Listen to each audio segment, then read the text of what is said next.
श्री महालक्ष्मी महात्म्य गुरुवार मार्गशीर्ष महिन्यातील गुरुवारची व्रतकथा. श्री महालक्ष्मी व्रताची कथा. गुरुवारची कहाणी. श्री महालक्ष्मीची कृपा आपल्यावर व्हावी, तिने आपल्या घरात वास करावा, पैसा, शांती, समाधान घरात नांदावे म्हणून श्री महालक्ष्मीचे व्रत करतात. हे व्रत केल्याने मनातल्या सर्व इच्छा पूर्ण होतात. श्री महालक्ष्मी अनेक नावे, अनेक रूपे आहेत.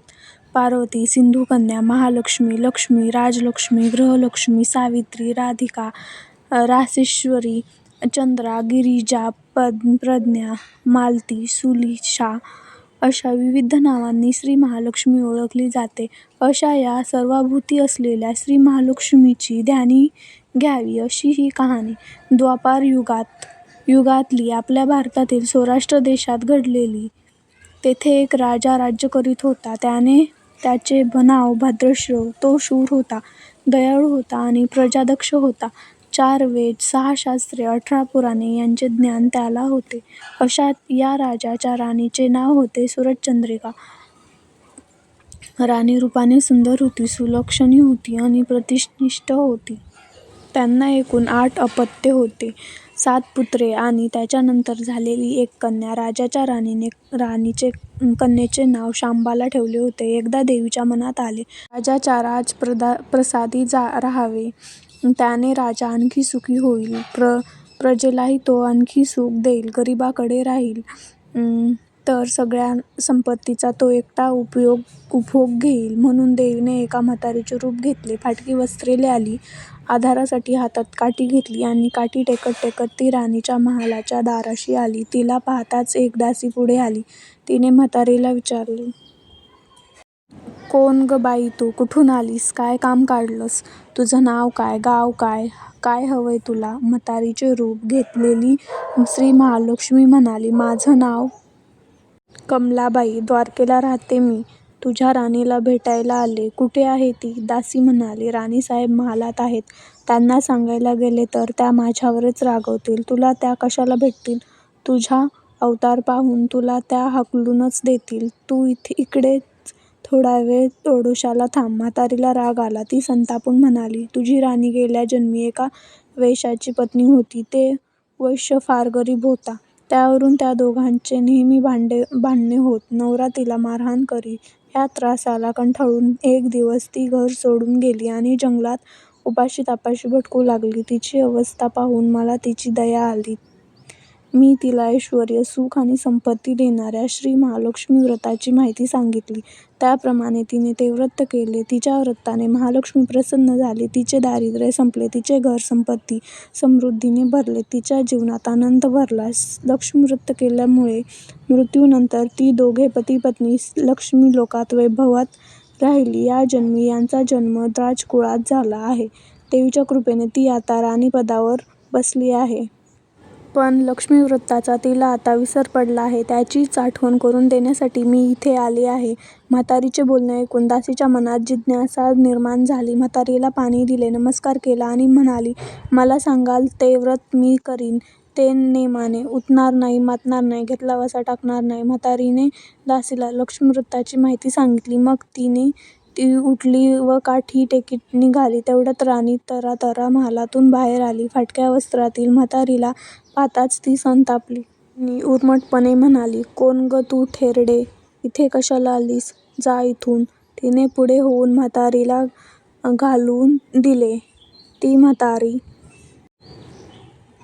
म्हणजे प्रत्यक्ष महालक्ष्मीच होती हे राणीला कळले नाही. राणीचा तो उर्मटपणा पाहून महालक्ष्मीने तिथे न थांबता स्वस्थानी जाण्याचे ठरवले. राणीचा महाल सोडून म्हातारी निघणार तोच एक मुलगी लगबगीने बाहेर आली. ती मुलगी होती राजकन्या शांबाला. तिने येऊन म्हातारीला नमस्कार केला आणि कळवळून म्हणाली, आजी रागवू नका. माझी आई चुकली. तिच्यासाठी मला क्षमा करा. मी तुमच्या पाया पडते. राजकन्येचे ते बोलणे ऐकून श्री महालक्ष्मीला तिची दया आली. तिने शांबाला लक्ष्मी व्रताची माहिती सांगितली. तो दिवस मार्गशीर्ष महिन्यातला पहिला गुरुवार होता. पुढे त्या दासीने लक्ष्मी व्रत केले. तिची स्थिती सुधारली. दासीपण सोडून ती सुखाने संसार करू लागली. राजकन्या शांबालानेही भक्तिभावाने सांगितल्या त्याप्रमाणे महालक्ष्मी व्रत केले. सगळे नेम धर्म पाळून दर गुरुवारी तिने ते व्रत केले. शेवटच्या गुरुवारी उद्यापन केले. लवकरच शांबालाचा विवाह मालाधर नावाच्या राजपुत्राशी झाला. तिला राजवैभव मिळाले. लक्ष्मी व्रताच्या प्रभावाने तिचा संसार सुखासमाधानात चालू लागला. पण इकडे भद्रश्रवा व राणी चंद्रिका यांचा हळूहळू वाईट दिवस दिसायला लागले. त्यांचे राज्य गेले. त्यांचे सगळे वैभव ऐश्वर्य लयाला गेले. चंद्रिका राणी होती ती स्थिती आता बदलली. अन्नपाण्यालाही ती महाग झाली. भद्रश्रवाला फार वाईट वाटे. पण तो तरी काय करणार. एक एक दिवस चिंतेने उगवत होता तसाच मावळत होता. एक दिवस भद्रश्रवाला वाटले मुलीकडे जावे. तिला पाहावे आणि 4-8 दिवस तिच्याकडे राहावे. त्याप्रमाणे तो जावयाच्या राज्यात आला. चालून चालून तो खूप दमला होता. म्हणून थोडा वेळ विश्रांतीसाठी तो एका नदीकाठी बसला. राणीची दासी नदीवर येत होती. तिने भद्रश्रवाला ओळखले. दासी धावत महालात गेली. राजाला बातमी सांगितली. शांबालालाही ते समजले. शांबाला आणि मालधाराने रथ पाठवून भद्रश्रवाला मोठ्या मानसन्मानाने राजवाड्यात आणले आणि त्याचा आदरसत्कार केला. काही दिवस जावयाचा आणि मुलीचा पाहुणचार घेत भद्रश्रव राजवाड्यात राहिला. आता परत जायचे विचार त्याच्या मनात घोळू लागले. जावयाला त्याने तसे सांगितले. जावयाने संमती दिली. भद्रश्रव परत जायला निघाला तेव्हा शांबालाने एक हंडा भरून धन पित्याला दिले. तो हंडा घेऊन भद्रश्रवा घरी आला. मुलीने धनाने भरलेला हंडा दिला आहे हे ऐकून शरदचंद्रिकेचा आनंद गगनात मावेना. घाईघाईने तिने हंड्यावरचे झाकण काढले. आत पाहते तर काय, हंड्यात धन नव्हतेच, होते फक्त कोळसेच. महालक्ष्मीच्या कृपेने हंड्यातल्या धनाचे कोळसे झाले होते. चंद्रिकेने कपाळावर हात मारून घेतला. भद्रश्रव हा चमत्कार पाहून चकित झाला होता. दुःखाचे दिवस संपत नव्हते.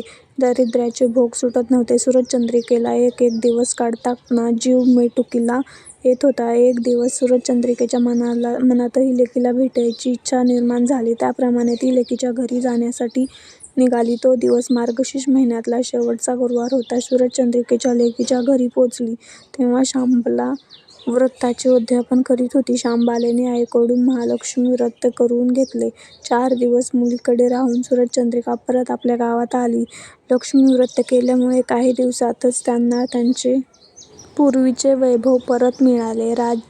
राज्यप्राप्ती झाली. पुढे काही दिवसांनी आई-वडिलांना भेटण्यासाठी म्हणून शांबाला माहेरी आली. पण बाप भेटायला गेला असताना त्याला शांबालेने कोळसे भरलेला हंडा दिला तरी दिला होता, पण आपल्याला मात्र काहीच दिलं नाही हा राग राणीच्या मनात होता. त्यामुळे शांबालेचे हवे तसे स्वागत कुणी केले नाही.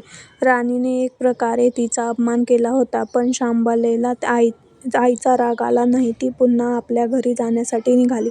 निघताना तिने पूर्वी बापाला दिलेला हंडा परत घेतला. त्यात मीठ भरले व तो हंडा घेऊन ती आपल्या सासरी आली. स्वगृही आल्यावर मालधाराने शांबालेला विचारले, माहेरून काय आणलंस? शांबालेने बरोबर आणलेल्या हंड्यात कडे बोट दाखवले. मालधाराने झाकण काढून आत पाहिले तर त्या हंड्यात मिठाचे खडे होते.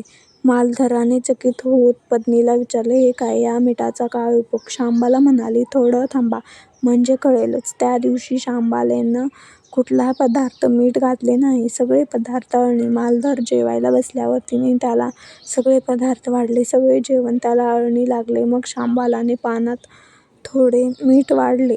अन्नपदार्थ ते मिसळत बेचव अन्नाला चव आली. हा मिठाचा उपयोग. शांबाला पतीला म्हणाली. मालधारालाही तिचे म्हणणे पटले. थोडक्यात जे कुणी महालक्ष्मी व्रत श्रद्धेने आणि मनोभावे करतील त्यांना श्री महालक्ष्मी प्रसन्न होऊन त्यांच्यावर तिची कृपा होईल. पण श्रीमंती असल्यावरसुद्धा माणसाने उतू नये, मातू नये. नित्यनेमाने श्री महालक्ष्मी व्रत करावे. देवीचे मनन चिंतन करावे. म्हणजे देवी सदैव तुमच्या पाठीशी उभी राहील, तुमची कामना पूर्ण करेल. महालक्ष्मीची ही कथा कहाणी गुरुवारची सुफळ संपूर्ण. ओम महालक्ष्मी नमः. ओम शांती शांती शांती. तर ही झाली गुरुवारची कहाणी. असेच व्हिडिओ पाहण्यासाठी लाईक करा, सबस्क्राईब करा, शेअर करा. थँक्यू.